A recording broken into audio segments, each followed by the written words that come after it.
Vos seguramente conocés, ya lo has visto acá, al doctor Claudio Fernández, que hoy no está con nosotros, pero que dirige el Instituto Max Planck, ubicado estratégicamente en la zona, en el polo científico de Rosario.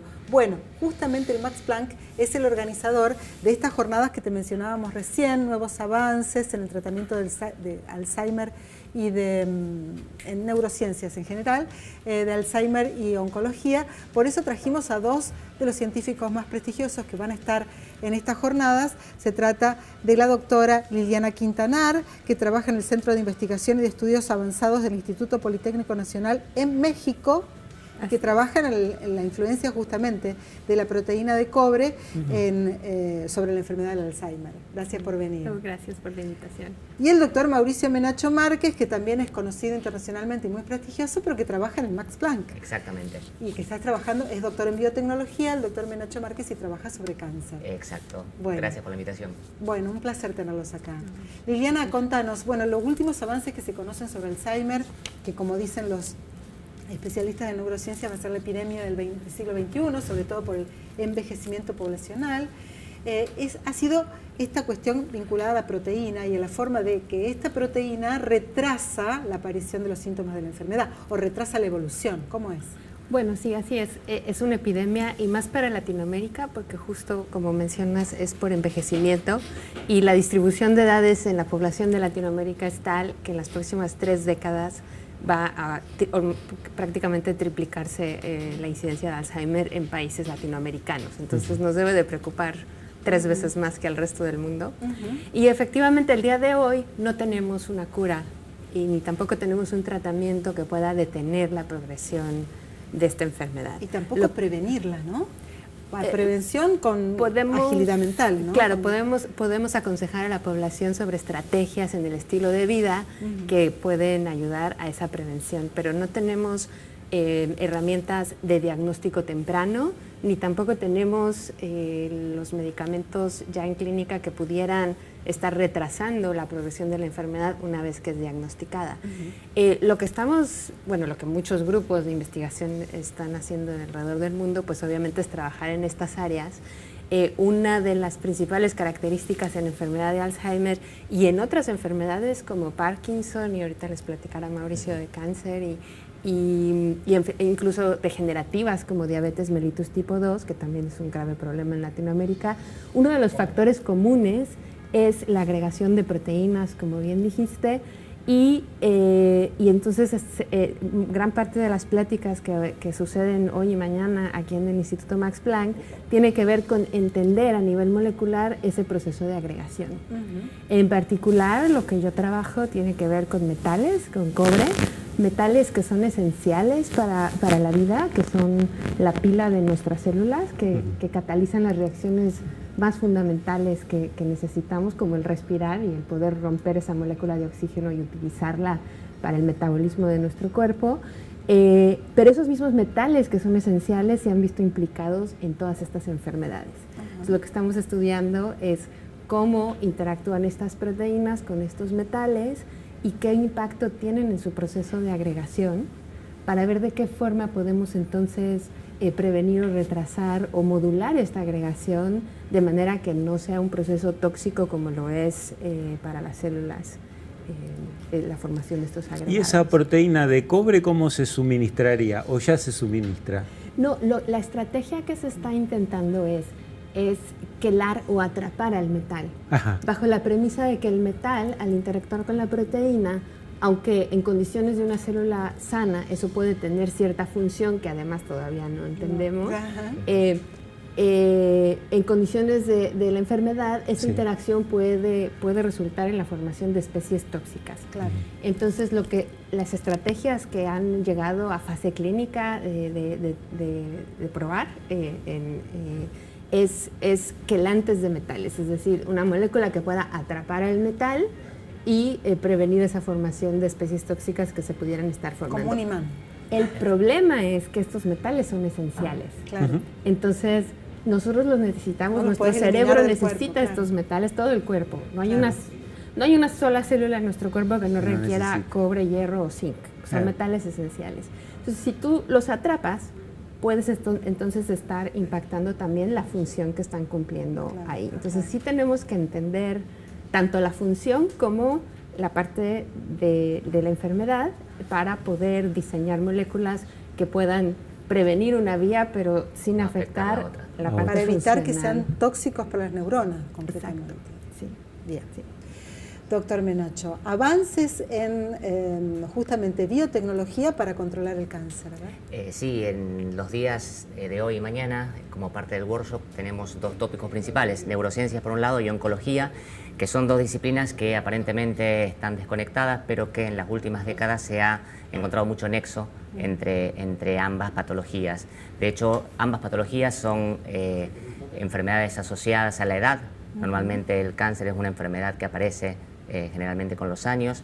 Ambas patologías tienen un porcentaje que es heredable genéticamente y aunque aparentemente suceden en compartimentos diversos, porque la neurodegeneración está asociada a la muerte de neuronas y en el caso de cáncer estamos hablando de proliferación de células malignas, hay varios nexos que nos hacen pensar que puede haber una interacción entre algunas patologías neurodegenerativas y algunas oncológicas, como por ejemplo es el caso de pacientes con enfermedad de Parkinson que tienen más predisposición a desarrollar melanoma y esta conexión opera en ambos sentidos. Los pacientes con melanoma se ha descubierto que tienen más predisposición genética a desarrollar enfermedad de Parkinson. Ahí es donde estamos explorando nosotros en el grupo de oncología del Instituto Max Planck nuestra línea de investigación también. En los avances de la lucha contra el cáncer, ¿qué es lo que más hay que celebrar en descubrimientos en los últimos años? Porque muchos dicen, se ha avanzado sobre el conocimiento de la célula tumoral, también se ha avanzado sobre el conocimiento del huésped, es decir, de la persona de que lo aloja, y también se ha avanzado sobre el conocimiento de los riesgos después de la operación. ¿Son los tres puntos o hay otras cuestiones? Se ha avanzado muchísimo. Si recordamos hace 20 años atrás, a una persona cuando le diagnosticaban cáncer era prácticamente una condena de muerte. Hoy por hoy el cáncer es tratable en la mayoría de los casos y se ha avanzado muchísimo en el diagnóstico precoz, en poder diagnosticar la patología en los primeros síntomas, apenas aparece. Siempre lo más importante para tratar cualquier tipo de patología oncológica es el diagnóstico temprano.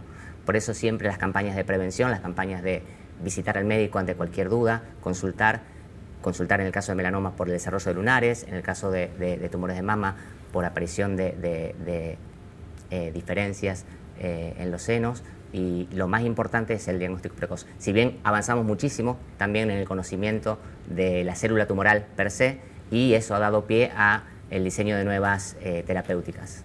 Terapias que tienen que ver con la inmunoterapia, justamente. Exactamente. ¿No? Hoy por hoy la inmunoterapia se volvió a posicionar como una de las terapias que más ha avanzado en los últimos tiempos. Las terapias estrella.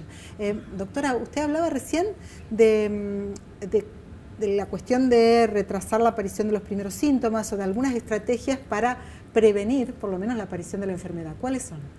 Bueno, estrategias en este caso estamos hablando de Alzheimer. Sí, claro, estrategias en estilo de vida, pues ya sabemos, mantener la mente ágil, porque la sinapsis, que es esa conexión entre nuestras neuronas, que es tan importante para prácticamente cualquier cosa que hacemos, como estar hablando en este momento, son de las primeras funciones que se ven afectadas. Entonces, mientras mantengamos nuestro cerebro activo, mantenemos esas sinapsis activas y bueno, esa es una estrategia en nuestro estilo de vida, resolver sudokus, crucigramas, etcétera. Sí, y sobre todo luchar contra la soledad, que es lo que afecta muchísimo a la gente de la tercera edad, ¿no? A los ancianos, después de 65, 70 años, que empiezan a quedarse solos en casa y que, bueno, empiezan a agravarse rápidamente en cuanto a su capacidad cognitiva. Otra cuestión es que tenemos que recordar que nuestro cerebro consume el 20% del oxígeno que respiramos. Es el órgano que más oxígeno requiere y también por eso requiere metales. Y entonces sí se ha encontrado que la salud cardiovascular es muy importante porque nuestro corazón está bombeando ese oxígeno al cerebro. Entonces hacer ejercicio, tener una dieta sana, cualquier cosa que mantenga un corazón sano, va también a mantener nuestro cerebro sano. Y el agua, el consumo del agua, ¿no? Claro, claro. Porque cuando los pacientes añosos se deshidratan, lo primero que pierden es la capacidad cognitiva, es asombroso. Ahora, una de las cosas que recientemente se descubrió hay también una correlación en el contenido de colesterol en nuestras membranas, y el colesterol está en las membranas de nuestras neuronas, y entonces también mantener nuestros niveles de colesterol bajo los rangos controlables. Lo que a los argentinos nos cuesta tanto, no sé si claro, con el bife de chorizo. Ustedes tienen el bife de chorizo y nosotros tenemos la rachera, que es un corte de res también delicioso, así que sí, cuidado con eso. Nos cuesta. Sí. En lo que podríamos denominar en la Argentina se trata de dos científicos, me parece, sub 40, me parece. El tema es, ¿por qué llegaron a un grado tan avanzado de conocimiento? En este caso, vos no sé si estudiaste en la Universidad de México y Mauricio también. ¿Por qué llegaron tan alto? Supongo que porque nos gusta lo que hacemos. Sí, es un poco la pasión en lo que uno está investigando, ¿no? Yo me formé acá, de hecho en la Universidad Nacional de Rosario, soy egresado de biotecnología de aquí. Hice mi formación postdoctoral en España y retorné a Argentina hace 4 años para seguir investigando en cáncer. En el caso de la doctora Liliana Quintanar, ella hizo también no solamente su formación de grado en la universidad, sino que también se continuó formando en estancias postdoctorales, y bueno, uno sigue con la formación continua que te da el día a día, asistiendo a workshops, organizando eventos, interrelacionándose con otros investigadores. Bueno, el workshop que empezó hoy termina mañana. Sí. ¿Qué se puede esperar de las conclusiones, Mauricio? ¿Qué es lo que cuál es la expectativa? Bueno, realmente lo que más estamos esperando es acercar el nuevo conocimiento de cada una de las disciplinas, de cada uno de los investigadores de alto prestigio que tenemos hoy por hoy invitados a nuestro workshop, acercar ese conocimiento a todo el resto de la comunidad científica, a los estudiantes, porque vienen muchos chicos con mucho interés en desarrollar una carrera científica, acercar ese nuevo conocimiento y motivar nuevas vocaciones también es una de las finalidades de este workshop. El Max Planck ha tenido un avance en los últimos años también sobre Parkinson, ¿no? Exactamente, sí, es la línea de investigación del doctor Claudio Fernández sobre Parkinson precisamente. Bueno, así que tenemos que seguir esperando cosas desde ese polo tecnológico, a pesar de los problemas que tenemos con respecto a los subsidios, ¿no? Exacto, pero bueno, no bajamos los brazos nosotros, seguimos así. Vos, Liliana, nos sorprendiste con la proteína de cobre, pero si uno, por ejemplo, lee las últimas noticias científicas sobre los avances en la ralentización, porque de eso se trata, del Alzheimer, muchos descubren, por ejemplo, lo que ha significado el descubrimiento del laboratorio Grifols en España, que sorprendió con la sustitución de plasma y el cambio o colocar en el paciente proteína plasmática. Es más, las acciones de esa empresa subieron en octubre 10% a partir de ese descubrimiento. Es otra cuestión totalmente diferente, que es uno y que es otro. No necesariamente, diría yo, porque justo proteínas plasmáticas transportan metales. Entonces, y justo en los pacientes de Alzheimer, los últimos metaanálisis, se ha encontrado que el transporte de cobre al cerebro se ve disminuido. Entonces tenemos un cerebro con Alzheimer tiene menos cobre, y en el plasma tiene más cobre. O sea, ese transporte, esa homeostasis se ve afectada. Entonces, claro, en el caso que mencionas, tiene también que ver con los niveles de la proteína beta, que se encuentra tanto en plasma como en líquido encefalorraquídeo. Entonces, tenemos que recordar que es una enfermedad multifactorial. Entonces, el reemplazar estas proteínas en plasma tiene varios efectos, ¿no? Cuando dicen multifactorial, nunca se puede descuidar el tema de los factores ambientales y de que el avance y la incorporación de nuevas formas de conservación de alimentos también impactan sobre todo en el cáncer, ¿no? Y bueno, ahora ustedes dicen que están relacionadas las dos enfermedades, pero el otro día, teniendo en cuenta que octubre es el mes de lucha contra el cáncer de mama, nos decían, 1 de cada 3 personas va a tener cáncer alguna vez a lo largo de su vida. Y están muy vinculados también al factor ambiental y al factor psicosomático, Mauricio. Esto es lo que están descubriendo. No podemos olvidarnos, precisamente como decía la doctora Quintanar, estas patologías son enfermedades multifactoriales.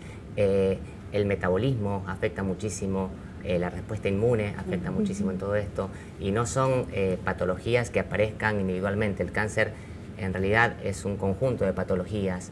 Se caracteriza por el crecimiento ilimitado de células, el crecimiento desregulado de células, pero tenemos un componente inmune, un componente inflamatorio, un componente metabólico muy importante en el desarrollo de estas patologías. De hecho, una de las charlas de mañana hay un grupo que estudia metabolismo asociado a el desarrollo de algunos tipos de tumores. No podemos olvidarnos de esto. Bueno, seguiremos hablando mucho tiempo más, pero ya nos quedamos sin... El otro día vinieron chicos ambientalistas que están limpiando las costas del arroyo Ludueña y del río Paraná, y nos daban datos muy escalofriantes con respecto a la presencia de plástico en las heces humanas que ya se descubrió en Europa, por la presencia de plástico en el mar y en el consumo de peces, y bueno, cómo va afectando eso seguramente también a la salud. Gracias por venir a los dos. Gracias a ustedes.